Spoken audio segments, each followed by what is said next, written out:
They are looking at what is happening in the early days in Burkina, in Niger, in Mali, and they are saying this is where we want to take our countries because our countries are young. The average age in many African countries is between 19 and 22. They want to be present at the table where decisions are being made.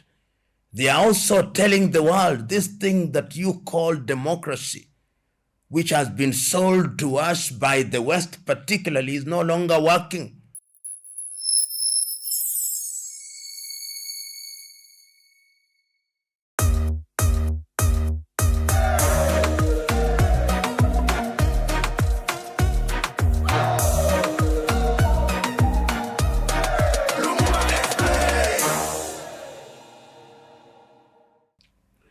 You know, the country that is now known as Benin must be understood in its historical context.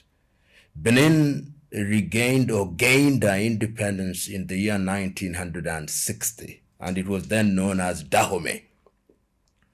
And when it gained independence, there were a very interesting thing that happened at that time. The leading politician, of course, was Hubert Maga. And the politics of Dahomey, as it was then known, was very ethnic. Hubert Maga was supported by an ethnic group called the Bariba.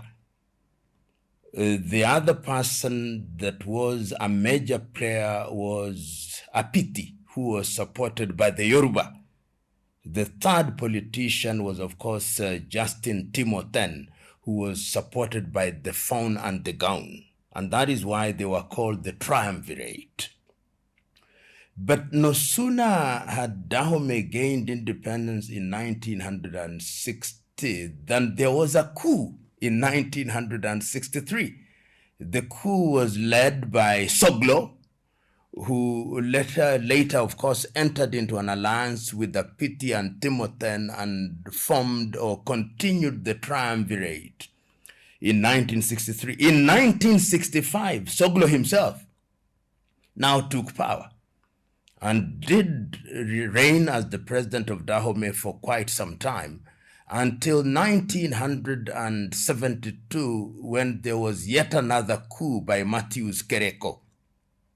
Kereko was very interesting because while Benin was, or Dahomey then, was a French colony, and seen as one of the more important, small but important to the French at that time, he declared himself a Marxist-Leninist and created a single-party state at that time. And Matthews Kereko became very famous as one of these leaders who was moving towards creating a totally different scenario in a country that had been beholden to the French. And it is him who, in 1975, changed the name of the country from Dahomey to Benin. And when that happened, of course, the entire process continued. And during the difficult periods of the Cold War, remember, he takes power in 1972, 75, the name is changed to Dahomey.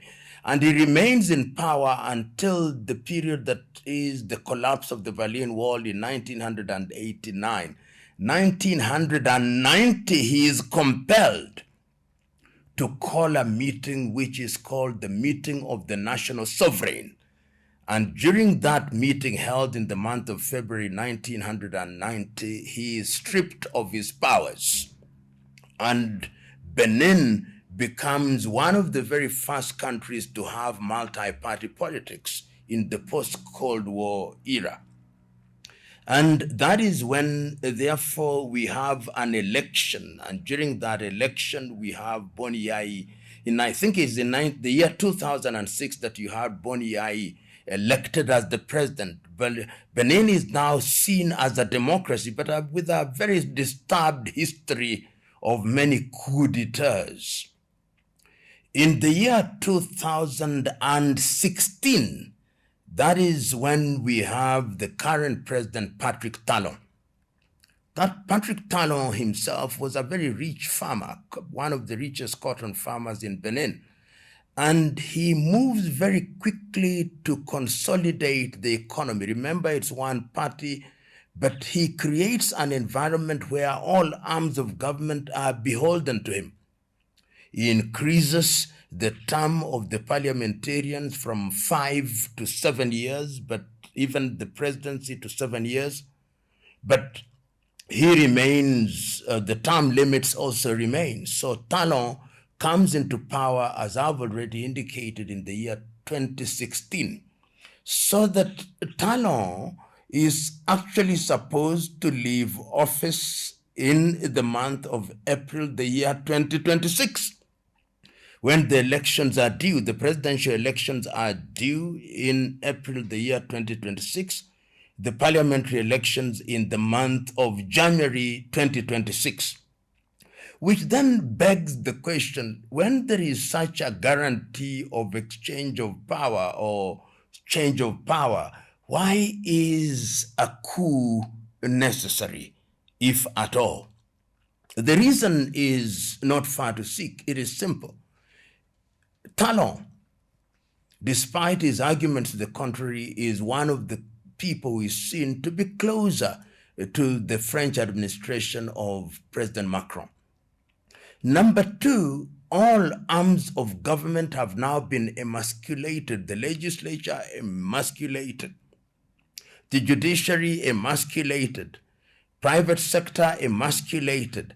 And he's chosen here Romualdo Wadagni, the current finance minister, is the one who is designated as his successor. And knowing as we do what happens in African elections is as good as the president if the elections were held. And what has happened, therefore, is that there are elements within the army who hold the view that the ballot cannot be trusted. And they are copying what we have seen happen in Guinea, in Mali, in Niger, and of course we have seen that also happening in Burkina Faso, happening in Guinea-Bissau, happening in Gabon. And that is the very reason why we had this coup or attempted coup that did not go too far. But the question is, why did the coup fail at all?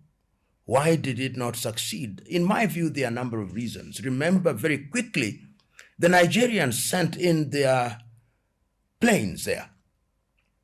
And that, in my view, was a show of force that we are prepared to intervene. Whether they are doing so as the lead power in the Ecowas region is a debate that we'll hold.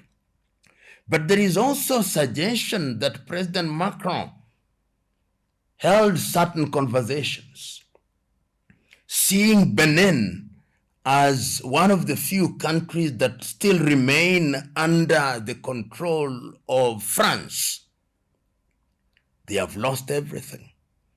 They only remain with Côte d'Ivoire. They remain with Togo. Gabon, I think they have gained, because what happened must have been a cosmetic coup, seeing the reception that Macron recently received in Libreville. So that is the context in which we must understand. So I think there are elements within the armed forces which are still animated by ethnicity and loyalty. Remember, as I said, in the very early days of Hubert Maga, the country was dictated by ethnic politics, as I've read. The Bariba are a major tribe there. The Yoruba are also quite prominent, and the Fon and the Gawun are also quite prominent. So within the armed forces, I suspect that those particular realities still play. And coupled with financial interests, coupled with foreign influence, these individuals could not just succeed. In fact, I asked myself, as I saw the coup unfolding, I was moving from channel to channel, trying to monitor what was happening. And I asked a friend of mine who was in Porto Novo, but have they held Patrick Talon? If they haven't held him, then there is no coup. Because the very first thing that people do when they hold or try a coup d'etat, you make sure you have the leader or you are in control. But they did not. And that is why we were seeing gunfire around the presidential palace. And after that, it was neutralized. The details, of course, will come out a little later. But if I was to be asked in a nutshell, why is it that coup d'etats are now becoming the way of solving problems, particularly in what sometimes is referred to as Francophone Africa? The answer is simple. Many of these countries in the so-called Francophone Africa are controlled from Paris. People can pretty much predict what is going to happen. People are getting tired, they are getting poorer, their leaders are getting richer. And the people in the military are now seeing themselves as the saviors because the ballot has failed. And that is the context in which what happened in Benin happened. Of course, I know there will be attempts at sending a very clear message by punishing the coup, those who attempted the coup. But let us not speculate. Let us wait and see. Remember that Ecowas has found itself in a very difficult situation in the recent past. They have found themselves in a difficult situation in the cases of the coups that we know about in Guinea, in Niger, in Mali, in Burkina, and of course, recently in Guinea-Bissau. And what they have done very quickly without much thought and assessment, in my view, is to say, we are not going to cooperate with you. And how did the Sahelian countries respond? They responded by saying, we are withdrawing from ECOWAS, and they did in the month of January this year. Burkina withdrew, Mali withdrew, and Niger withdrew.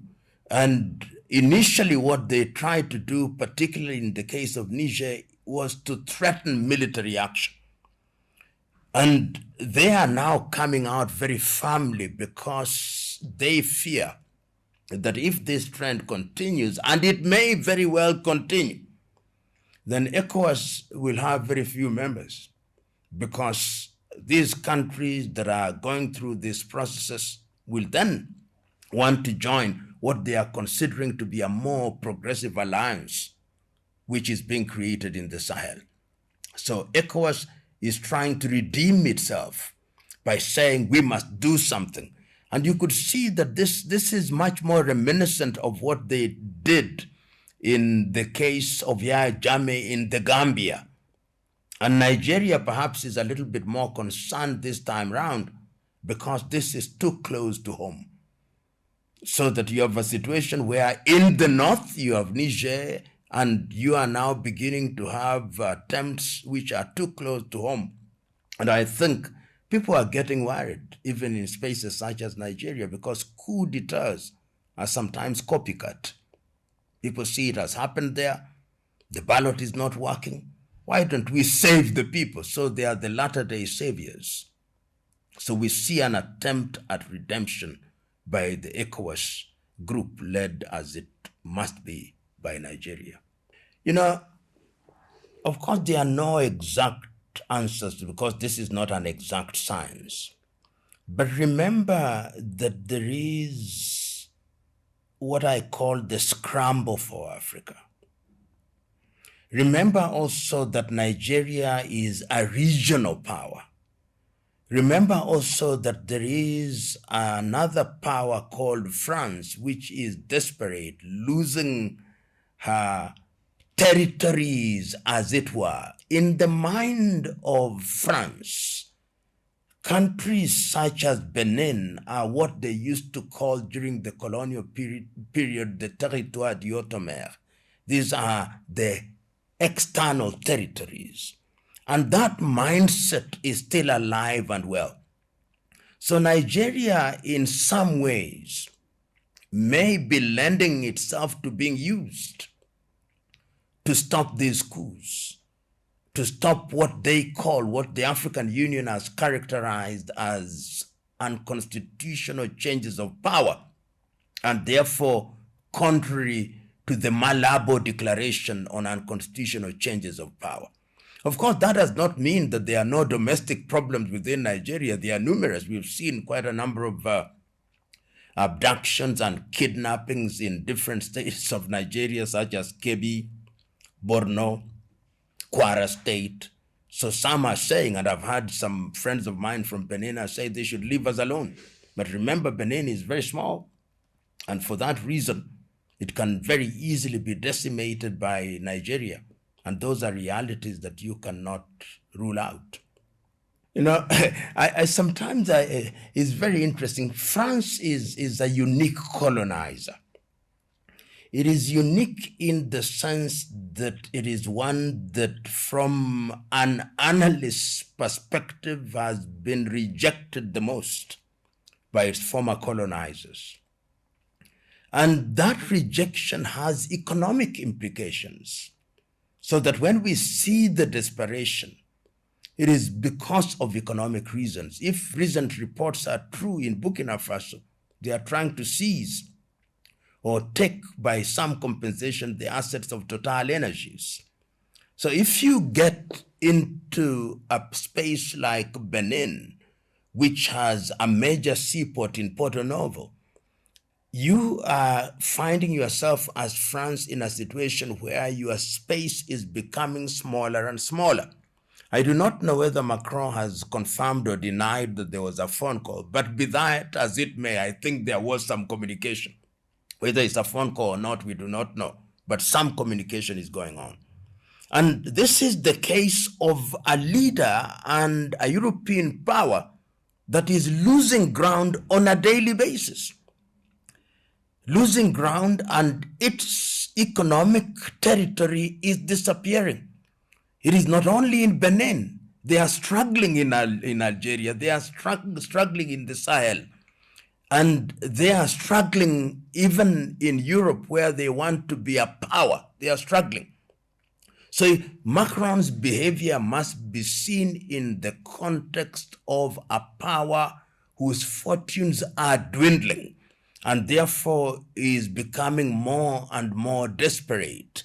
And in that desperation, they will want to ensure that they retain such territories as they consider susceptible to their manipulation, and individuals whom they think are still beholden to them.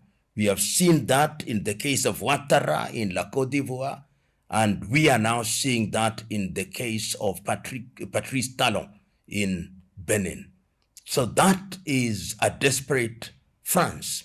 And I think, I may be wrong, but I believe that they are going to be the chair of the G7 very soon, and they don't want to get into that space with their wings clipped, and they are being clipped on a daily basis. Because as a result of this attempted coup, Benin will never be the same again. Because there is definitely going to be a purge of the attempted coup makers. And you will have this purge so close to January, when you have your legislative election, so close to the presidential elections, which are due in the month of April, with an opposition which I believe will now be much more revived. And that opposition is not going to look to France. It is going to look to Burkina Faso, is going to look to Niger, is going to look to Mali, is going to look to Guinea. And France is desperate. Macron is desperate. Remember, even Nigeria itself is due for an election in the year 2027. And there are many internal contradictions which will not make Nigeria available to do the bidding of others. It will be focusing a lot more on their own internal circumstances. You've seen very recently the Nigerian president has had to replace his minister for defense, which means that there are domestic issues which are going to preoccupy Nigeria. So the desperation of Macron is understandable. It's colonial hangover. And colonial hangover stays on for rather long.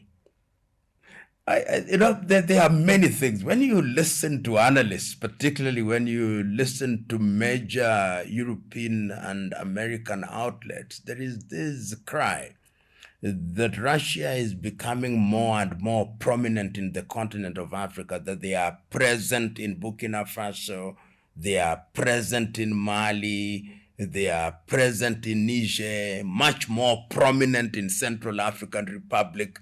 and that for that reason, there is reason to suspect that the Russian hand is the invisible hand in these coups. But I think that I don't take away the fact that Russia may have an interest as a world power that is trying to establish itself or re-establish itself, that it may have some kind of silent interest. But I think that that is not the exact case. People are tired.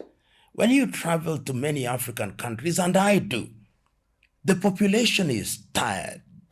People are becoming poorer and poorer. The politicians are becoming richer and richer and becoming more and more arrogant, because the ballot is no longer an avenue that can guarantee genuine change. And for that reason, the voter apathy in many countries is a statement of the fact that we are tired and we do not know what to do. And the military, which is a part of the society, is receiving that message and interpreting it to mean that it is only we who are more organized. It is only we who have the power of the gun, who can disrupt these corrupt and arrogant politicians. And in the early days, they are therefore coming in their mind as saviors. Whether they'll remain in that position for a long time, nobody knows, because the history of coup makers also is that sooner rather than later, they discard their uniform and wear suits, and they themselves repeat the same mistakes made by their predecessors. But in the short to medium term, I think it is these internal realities that is influencing these changes. How does a country like Russia or China then benefit? They benefit because when coups are successful, you don't look to your former master, you look to new friends. And it is in that context that you can see in countries where there have been coup d'etats, the leaders are warming up to Russia. The leaders are warming up to China. The leaders are warming up to Turkey, because they think these are new friends without baggage. The other thing why they are warming up to Russia and China is because they have no colonial history, so that their relationship can be given the benefit of doubt. But if you look at the former colonizers like France, they have a colonial history. The relationship has been abusive and parasitic, and we see countries that are tired. People have been asking for apology for colonization. People have been asking for reparation for slavery and colonization, and they don't even want to apologize. So people are saying good riddance. And it is in that context that these accusations are then coming out. Remember that politics is also driven by propaganda. And in the world of propaganda, as the cliche now goes, the truth takes the stairs, lies take the elevator. You know, what one sees and what one saw in the first few hours of that coup was the face of young Beninois. It is a statement with several nuances and which can be interpreted very differently. One, young people, wherever they are saying, our countries are being messed up by individuals who happen to be old, who happen to be entitled, who happen to think that they are larger than life, almost as large as death, who also happen to be corrupt, who also think that they can manipulate the population and stay in power for as long as they can. And these young people are coming up with what they consider to be fresh breath of air. And they are looking at what is happening in the neighborhood, which people are praising. They are looking at what is happening in the early days in Burkina, in Niger, in Mali, And they are saying this is where we want to take our countries because our countries are young. The average age in many African countries is between 19 and 22. They want to be present at the table where decisions are being made. They are also telling the world this thing that you call democracy, which has been sold to us by the West particularly, is no longer working. They are saying we need to interrupt this thing so that Africans can engage and countries can engage and rethink and reimagine governance in a way that will respond to the realities of different African countries. You can see their conviction. You could see their courage. You could see the spirit of wanting to bring in something new. It is unfortunate that it has to happen in that way, that it has to be that there must be coup d'etats. It is unfortunate. Everybody who is sensible would want a change of power, which is informed by people involvement. The coup d'etat is the language that is spoken by the unheard.